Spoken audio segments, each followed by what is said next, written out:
Now, it is Monday, but there's no reaction this week because Fear the Walking Dead is over and The Walking Dead hasn't started back up yet. A lot of you guys were asking me to do a reaction to the new Walking Dead promo trailer. It's like 3 minutes long, the Right Hand Man trailer.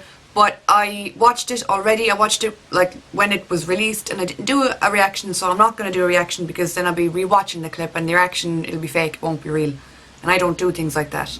So, I've decided instead to talk about it, give you guys some thoughts of what I think happened, or what I thought about it, basically. Alrighty, so first of all, I didn't realise that New York Comic Con was this weekend or the weekend just gone. I didn't realise there was a panel or that they were going to be live streaming the panel. A good friend of mine, David, sent me a link and let me know, so thank you, David. I would have missed it otherwise. So I watched the live stream. The live stream was really good. I thought it was, it was funny in certain bits, it was sad in certain bits. Lauren Cohen broke down crying when she was asked a question and then she started talking about how much she loved the show and the fans.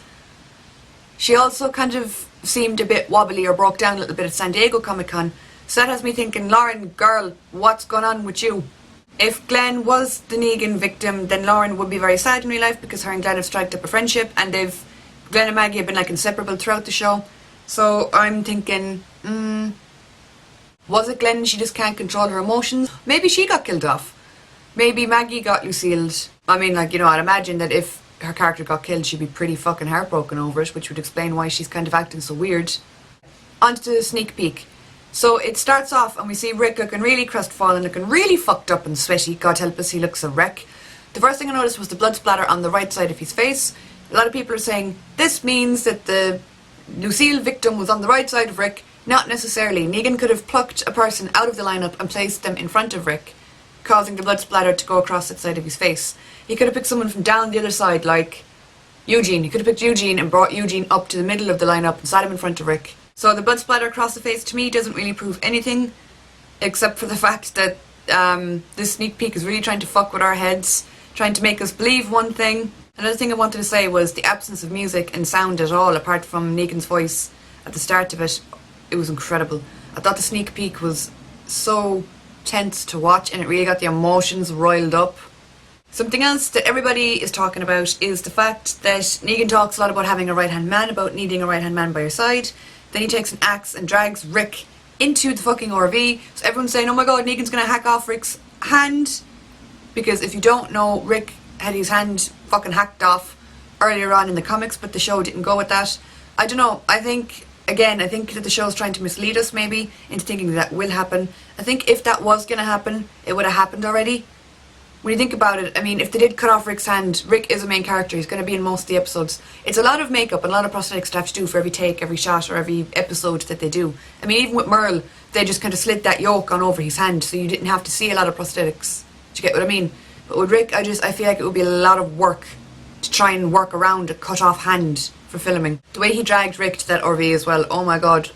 It was so fascinating to get to see such a strong character be so broken and so defeated. And the fact as well that Rick was like kind of crawling along the ground like you're one out at the fucking ring, crawling along the ground beside Negan, and his whole group had to watch that. All of Rick's group had to see that, including his son. So that was heartbreaking when you think about it. They had to see their leader, such a strong guy that has led them to so much shit, be dragged along the fucking ground like a doll. Negan then says, well, we can just turn these people inside out, the ones that are left. Now, the fact that he said that makes me believe that there is more than one victim, because if you killed one person, it's just one person out of a good amount of people. Do you know what I mean? So it would just be like, yeah, we'll turn them inside out, whatever. But if you killed two people, it would make more sense to say, well, the ones that are left.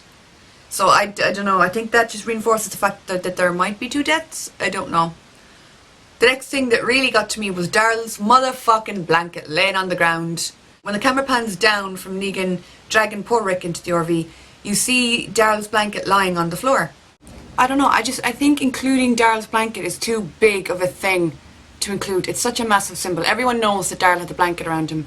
So I think that blanket was put there to purposefully mislead us. Maybe Daryl tried to storm Negan or attack Negan or stop whoever it was from being killed, and maybe he got dragged away and his blanket fell off. He lost his blankie in the process.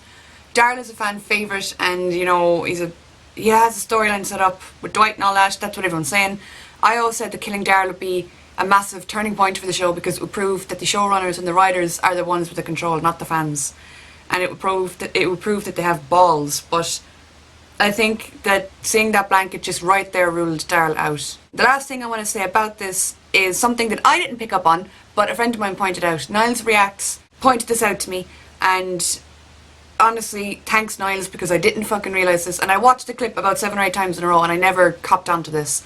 I'll leave a link down below for Niles' channel because he does a lot of reaction stuff and he's a funny guy.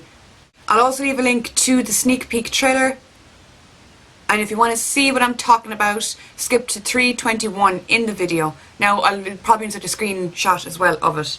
If you look at the right side of the screen, you can see a wedding ring, or engagement ring, sorry. You can see an engagement ring at the side of the screen. Now, as far as I know, the only person with an engagement ring in that lineup was Maggie. And based on how Lauren Cohen has been so emotional in interviews, crying at New York Comic Con, all of that lark, seeing her wedding ring, her engagement ring, seeing her engagement ring in among all the blood and guts of some creator's head. Again, it feels like too big of a symbol to include in the fucking trailer. That's 2 symbols now that point directly to 2 people. The blanket for Daryl and the ring for Maggie. I don't know, I don't think that they'd include such big symbols and give away who got killed or who was involved with only 2 weeks to go till the premiere. They've tried so hard to keep all of this under wraps. All of the cast have been schooled and taught on how to not slip up and not give away spoilers. So to include that in a 3-minute promo, I don't know, I don't get what they're doing. I don't get it. You might as well have shown Maggie lying on the floor, like, do you know what I mean? The ring is just as good as saying, yeah, this is Maggie. This bit of head on the ground is Maggie. I don't know, I really don't know what to think about that. The ring and the blanket, I think, were put there to purposefully mislead us. Maybe Daryl and Maggie got involved somehow in the kerfuffle. They lost their ring and their blanket or something, or maybe one of them died and the other person didn't, I don't know. But those 2 symbols, I think, were very striking and in your face. Like, I know I didn't pick up on the ring, but now that I see it, it's too obvious to include in the trailer. I really do think that it's too like, oh look, it was Maggie. Oh, Daryl's blanket, it was Daryl too. I think the show, the showrunners, the writers, or whoever, I think they're purposefully trying to mislead us. I really do. That's my thought on this. Maybe Glenn got killed and Maggie tried to rush in and she lost her ring in the process. I can relate. My rings are constantly falling off my fingers, like, all the time. But I don't know what to think of that now, at all. So let me know your thoughts on this, because I really do want to know. The trailer, although it gave us so much, you can argue that it gave us nothing at the same time. The blood on the side of Rick's face, everyone's going, oh my god, the victim was to Rick's right. Negan could have pulled someone from the left out of the lineup and put them in front of Rick, hence the blood splatter on the right. So the blood doesn't really mean anything.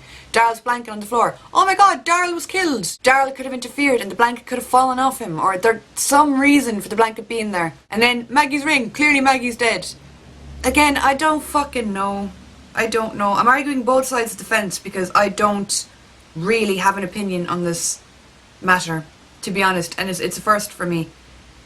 I think the only thing I can take from this is I think there's going to be 2 victims. I've been saying that for a while now, but I do think that there's going to be 2 victims based on Negan's speech, and also based on the fact that there's 2 symbols in the trailer. It doesn't necessarily mean that it will be Daryl and Maggie, but there's 2 symbols, so I think that there could be 2 deaths. I feel like it was a real ballsy move showing us this scene. I thought they'd keep the scene under wraps until the premiere airs. I thought they'd show us some other scene from some other part of the fucking episode that has nothing got to do with this. But it has me psyched. I think it was a very smart move because now everybody's talking about it again. Everyone's talking about the Lucille victim. Everyone's talking about the premiere and how close it is. So it was a very smart trick to pull to get the emotions running and to get the emotions high and to get everyone psyched for season 7. But like I said, I don't know what to think. I think that engagement ring is too fucking obvious. It's too blatant. It's pointing too much at Maggie. Same with the blanket. So let me know what you think, and why do you think they put those symbols in? Why do you think they included that particular scene of the camera paneling down? Why do you think they included that in the trailer? Because they could have easily left that out of the trailer, but instead they chose to throw it in. They chose to show it. So that's all that I wanted to say, lads, because I know I'm not doing a reaction today, so I wanted to put up something, and a lot of you guys are asking me about the reaction. I'm sorry, but I'm not going to do a reaction to a clip I've already seen because it wouldn't be real. So that's all for today. I hope you have a great week, and I'll talk to you all soon.